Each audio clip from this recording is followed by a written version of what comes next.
நீங்க புலியா? உங்க பேரு புலியா? ஐயே, புலியான்னு கேட்ட உடனே இந்த புளிய மரத்துல உள்ள புளிய புளிச்சு அறிஞ்சிட்டீங்க.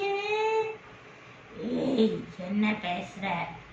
நான் கொஞ்சம் உறக்கத்துல இருந்தேன், அதனாலதான் நான் சரிஞ்சிட்டேன். அதுக்குன்னுட்டு நீ என்னெல்லாம் பேசுற? ஐயா புலியுமே அப்படியெல்லாம் இல்ல.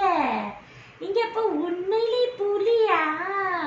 சரி, எங்க அப்பா அம்மா சொன்னாங்க இந்த புலியில ரொம்ப பயங்கரமா இருக்கும், அதுகிட்ட பார்த்து நான் பேசணும் அப்படின்னு சொன்னாங்க. பார்த்துக்கிடுங்க. என்ன சொல்லுத நீ?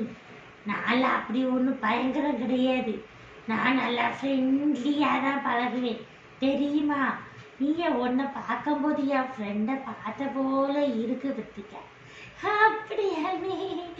எனக்கும் உங்களுக்குள்ளேயே ஒரு புலியனை ஒரு ஃப்ரெண்டு உண்டு பத்துடுங்க. அவன் நாய் தான், ஆனால் அவன் பேரு தான் புலி. கேட்டீங்களா? அப்படியா தம்பி? சரி சரி சரி. ஓ, அப்ப நம்ம ரெண்டு பேரும் நல்ல ஃப்ரெண்ட்ஸ் ஆயிட்டோமா? சரி சரி சரி சரி. ஆமாண்ணே, அப்ப நான் போயிட்டு வரட்டா வீட்டுக்கு? நாளைக்கு வந்து உங்களை பார்க்கல. சரிப்பா, சரி சரி, போயிட்டு வா. பாய் பாய் பாய். சரி அண்ணே, பாய். சரி அண்ணே, பாய்.